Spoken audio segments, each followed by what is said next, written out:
Debx, amplifying voices, accelerating change. Please help me welcome to the Debx stage, Robert Lugo.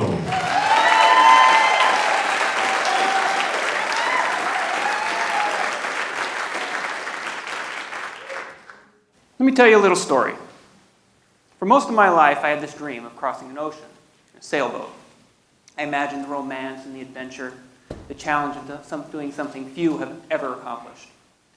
I thought it was just a dream until one day I got a call from a friend. He needed to sail his boat from Honolulu to Los Angeles. That's a trip of about 3,000 miles, going about 10 miles an hour. It's the longest boat ride in the world where once you start, there's nowhere to stop. Of course, I said yes. I found a way to sail across an ocean, and I always thought I'd need my own boat to do it. But sometimes how we get to our destination may not be in the way that we think. Now on this ride, we ran into a few problems. Early on, our radio got wet with salt water. It stopped working. The alternator, which was the lifeblood of the boat, it started screaming. The nearest replacements were thousands of miles and weeks away. A couple weeks in, we found we were running dangerously low on diesel fuel. The diesel fuel ran the engine, that turned the alternator, that charged the batteries, and that powered the water maker. No fuel meant no water. We were still about a week out. Strange, water everywhere, and not a drop to drink. We were 7 people with no fuel, no water, no communication, with over 1,000 miles separating us from the resources we needed. This was truly a life-threatening situation. Now I'm standing here in front of you, so then you know how the story ends. For me. I found a way. I believe there's always a way. This belief has served me well. For a living, I fix industrial equipment. I use this theory every day very effectively. When a machine goes down, my clients have the confidence that I will have them back up and running quickly.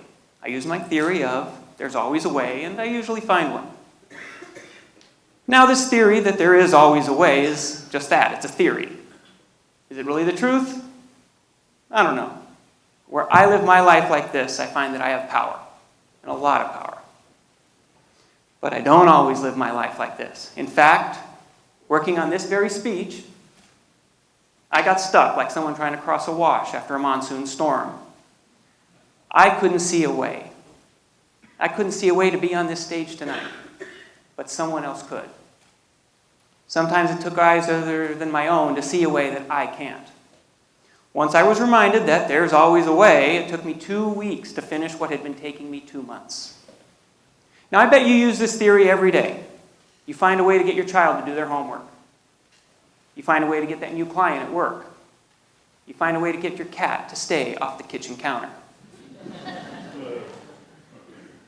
But what about those other times, the more challenging times, the times where we feel like we've lost our way?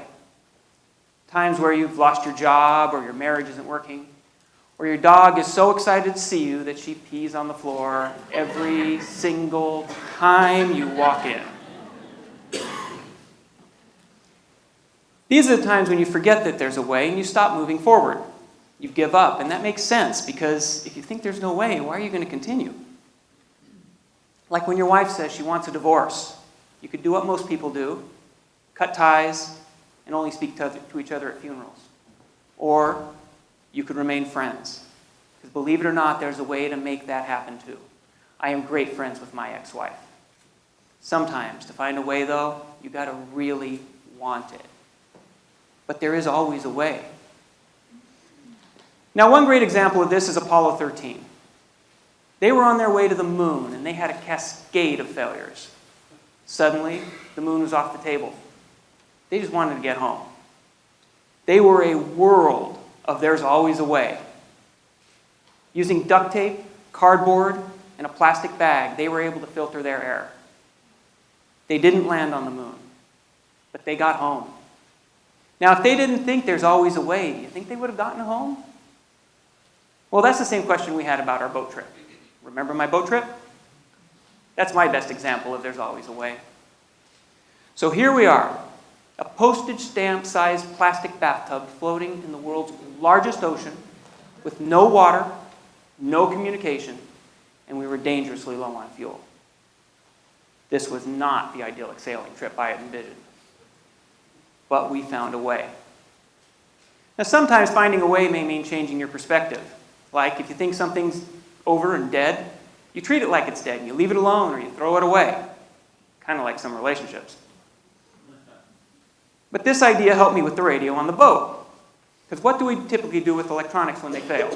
We throw them away. They're useless. Especially when met with salt water. But we really needed that radio. I did not accept its watery death. I realized that if I opened it up and I couldn't fix it, I couldn't make it any worse, it was already dead.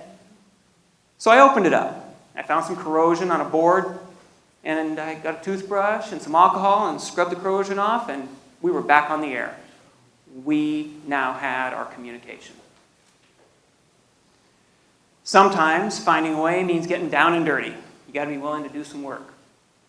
With the alternator, I got in there, I took it apart. I found it needed a little bit of grease and had some dirty connections. I lubed it up, I used a nail file to clean those connections, and I used a paper clip to put it back together. The alternator was now humming along, and we had our vital drinking water. There's always a way. Now, when it came to our fuel, we learned sometimes finding a way means asking for help. We could not create diesel fuel with what we had on board. Luckily, we saw a passing freighter. Using the now working radio, we asked for help. But how do you transport diesel fuel from a 635-foot freighter to a 50-foot sailboat in rough seas? Wouldn't you know, there's a way. The generous crew on that freighter, they threw us a rope. The other end of that rope was attached to five-gallon jugs of precious diesel fuel. They dropped those jugs in the ocean, we hauled them on board. We now had enough to get the whole crew home safely, with fuel and water to spare. What'd I tell you? There's always a way. Now in your life, when you feel stuck, when you feel your back's against the wall, you feel like you've tried everything, maybe if you change your view, you'll see there's a way, challenging the way you already know how to do something. Maybe if you tackle the problem, an answer will come to you. Maybe you need to ask for help from some passing freighter. The answer may not look how you expected or how you want, but keep looking, because there's always a way. Thank you.